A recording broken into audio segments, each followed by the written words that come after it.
Hello అండి, welcome back to my channel. ఈరోజు veg pulao and kaju paneer with raita. So ఈజీగా simple ప్రాసెస్తో చెప్తాను.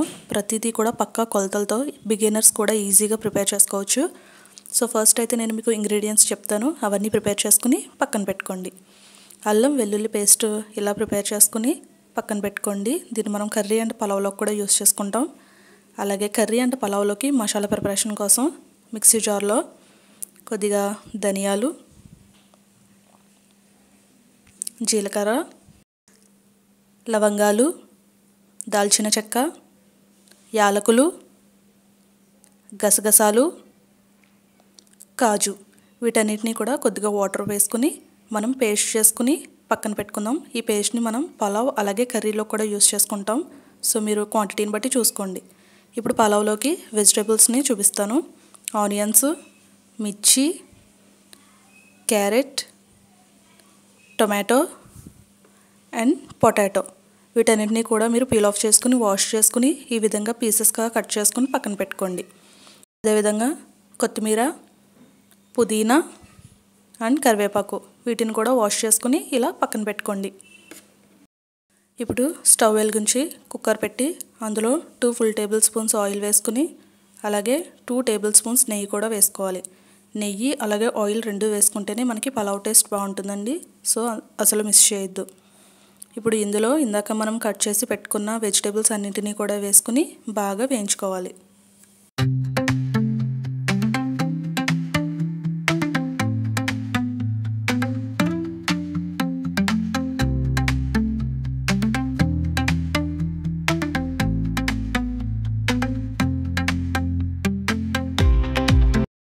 మసాలా సరుకుల కోసం బిర్యానీ ఆకు, లవంగాలు, అనాస పువ్వు, యాలకులు, దాల్చిన చెక్క, మరాఠీ మొగ్గ అండ్ జాజి పువ్వు వీటన్నిటిని కూడా ఇందులో వేసుకుందాం. ఇప్పుడు ఇందులో ఇందాక మనం పక్కన పెట్టుకున్న కొత్తిమీర, పుదీనా అలాగే కరివేపాకు, కొద్దిగా షాజీరా అలాగే 2 ఫుల్ టేబుల్ స్పూన్స్ అల్లం వెల్లుల్లి పేస్ట్ వీటన్నిటిని కూడా బాగా మిక్స్ చేసుకుని కూరగాయలన్నీ కూడా పూర్తిగా మగ్గే వరకు మనం వేయించుకోవాలి.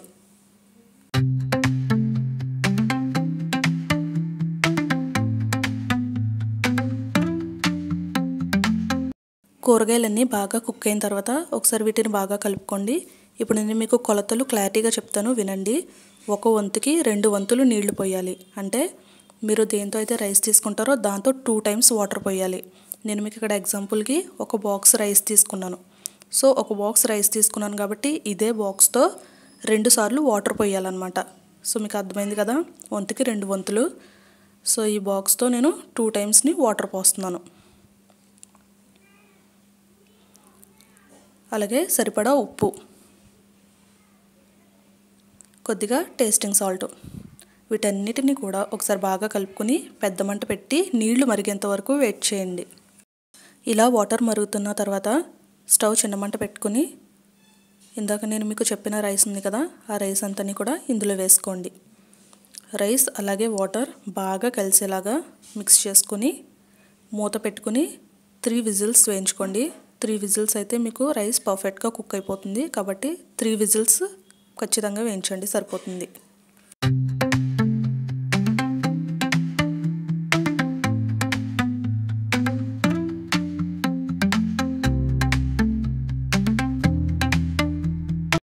సో 3 విజిల్స్ అయిపోయిన తర్వాత కుక్కర్ పూర్తిగా ప్రెషర్ అంతా తగ్గిన తర్వాత మీరు ఓపెన్ చేయండి. ప్రెషర్ ఉన్నప్పుడైతే ఓపెన్ చేయొద్దు.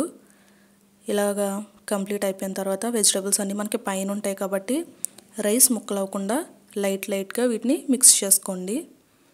సో మనకి వెజ్ పలావ్ అయితే కంప్లీట్గా ప్రిపేర్ అయిపోయింది.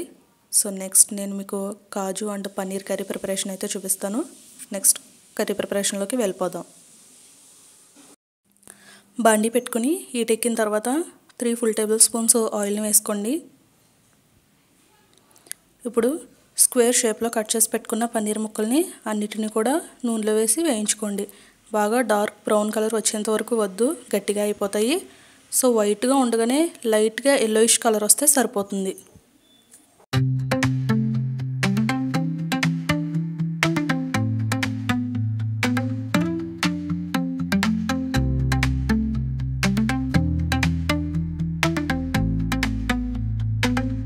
ఇలా వేయించి పెట్టుకున్న పన్నీర్ ముక్కలన్నిటిని కూడా ఒక గిన్నెలో వాటర్ పోసుకుని అందులో డైరెక్ట్గా వేసుకోండి.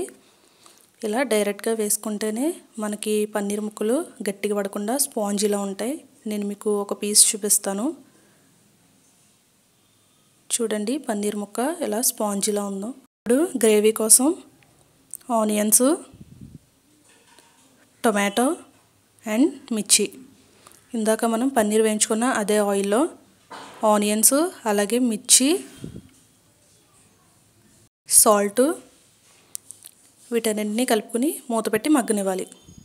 ఇవన్నీ మగ్గిన తర్వాత ఇప్పుడు ఇందులో టొమాటో పీసెస్, ఇందాక మనం పల్వాలో పెట్టుకున్న అల్లం వెల్లుల్లి పేస్ట్ ఒక 2 స్పూన్స్, వీటన్నిటిని వేసుకుని బాగా కలుపుకోండి.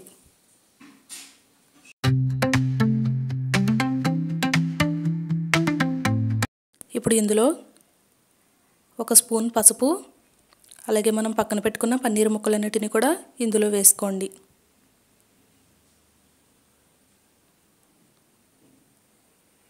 దాంతోపాటు 2 టేబుల్ స్పూన్స్ కారం వేసుకోండి. ఇందాక మనం పన్నీర్ ముక్కలు వేసి పెట్టుకున్న వాటర్ని ఇప్పుడు దీంట్లో వేసుకొని ఒకసారి బాగా అంతా కూడా మిక్స్ చేయండి.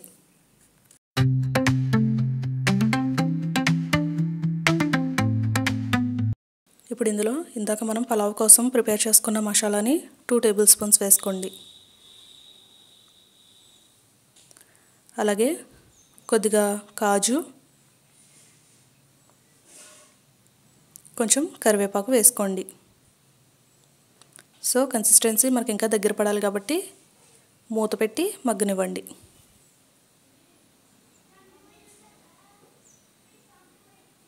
సో కర్రీ మనకి కొంచెం దగ్గర పడిన తర్వాత టేస్ట్ కోసం కొద్దిగా టేస్టింగ్ సాల్ట్, అలాగే గార్నిష్ కోసం కొద్దిగా కొత్తిమీర వేసుకుందాం. కర్రీ కన్సిస్టెన్సీ అనేది మనకి థిక్ అయిన తర్వాత కర్రీ ప్రిపేర్ అయిపోయినట్టే. సో నెక్స్ట్ మనం రైతా ప్రిపేర్ చేద్దాం. మనకి కర్రీ ఉంది కాబట్టి రైతా అనేది సింపుల్గా ప్రిపేర్ చేస్తున్నానండి. సో ఒక బౌల్లో థిక్ కర్డ్ని వేసుకుందాం.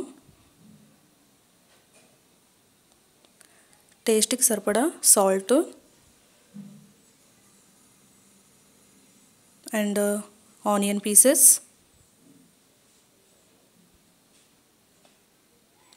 కొద్దిగా కొత్తిమీర, కొంచెం టమాటో పీసెస్, వీటన్నిటిని బాగా వేసుకుని మిక్స్ చేసుకోండి.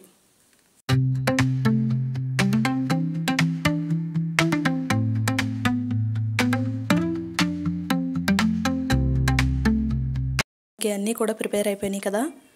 ఇప్పుడు మనం ట్రెడిషనల్గా దీన్ని అరిటాకులో సర్వ్ చేసుకుందాం. వేడివేడిగా వెజ్ పలావ్,